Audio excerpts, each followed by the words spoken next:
Good evening, everyone.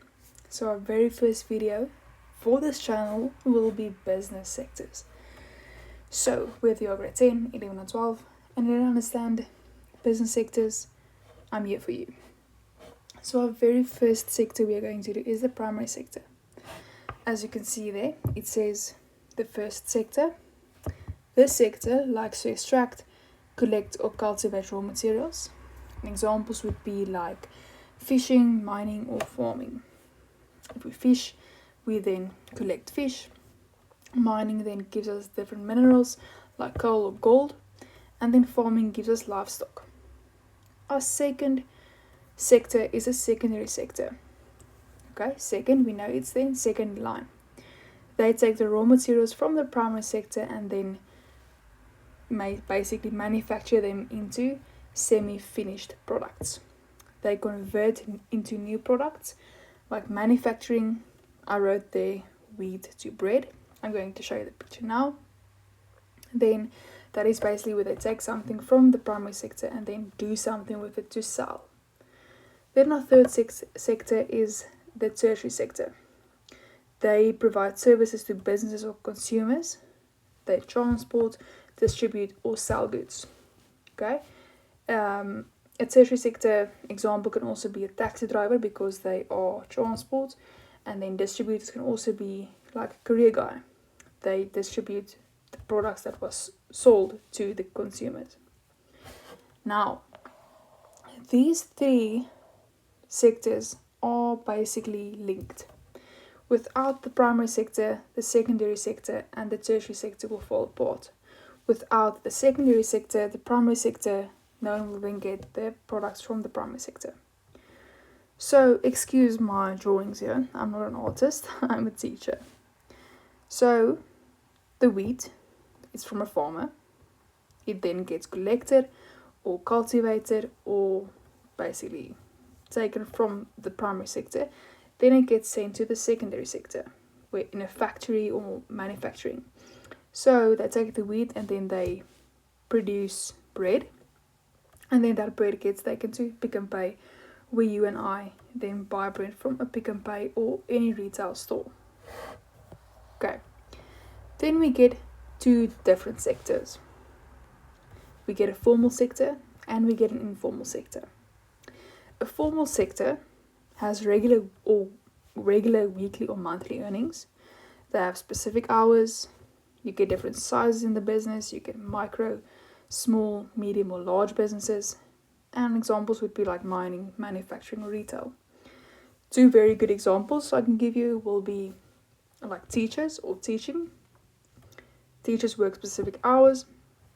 They get regular monthly earnings. And you get small schools like private schools, or you get public schools. Another good example would be retail store, like Checkers. They have specific hours. Every single person that works there have a contract, so they get regular earnings. Okay, and they also work specific hours. Then we get an informal sector. An informal sector have irregular earnings. They work long hours. It's small scale, mostly home-based, like a spaza shop, a hairdresser, or a car wash. Now, think about it. If we take a car wash, for example, if it rains, will a car wash still get a lot of sales or services that render to people? No, because no one wants to send their car for a wash and then it's going to rain again. If you think like me, you will think it's like a waste of money, so you won't do that. A spaza shop. If we take the COVID,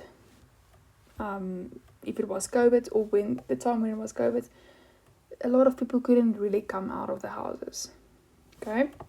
Even a hairdresser. If it's raining, a lot of people don't like to do their hair when it rains. Now, there are importance of the different sectors. Both of them have advantages, also disadvantages.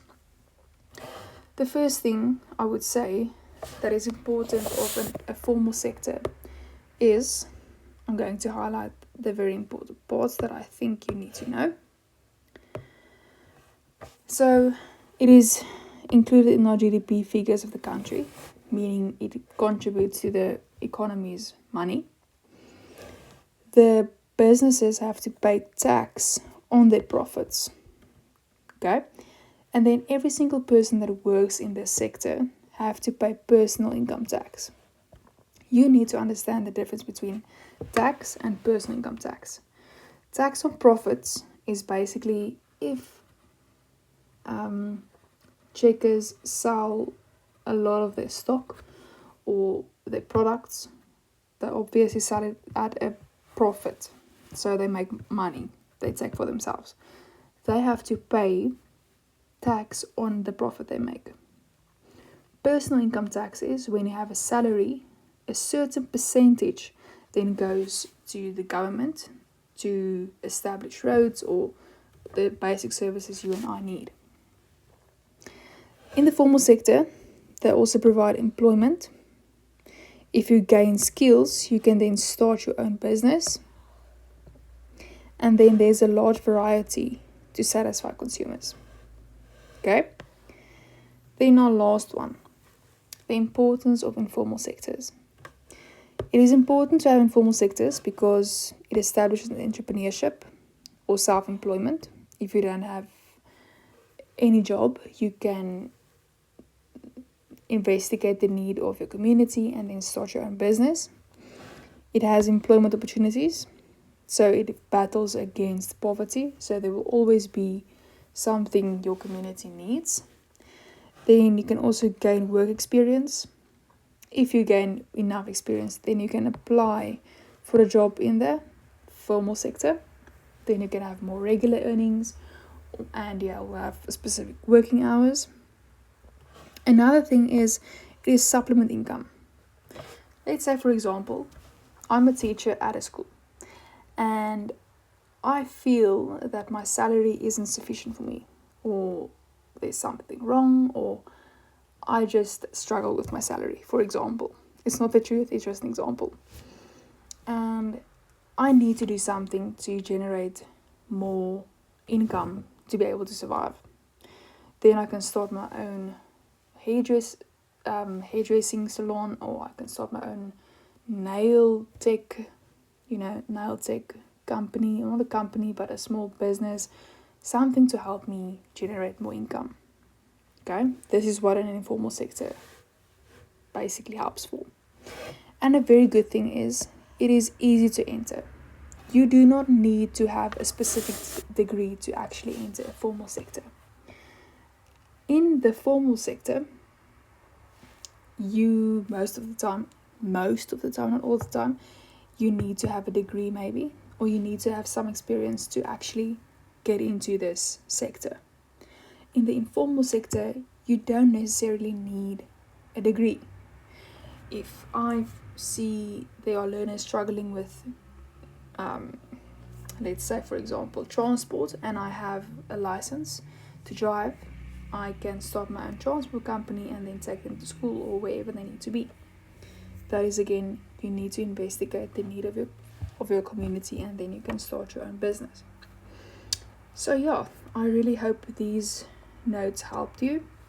If there are anything else you would like me to discuss or to go into depth with, please comment in the comment section, and I will definitely get you soon.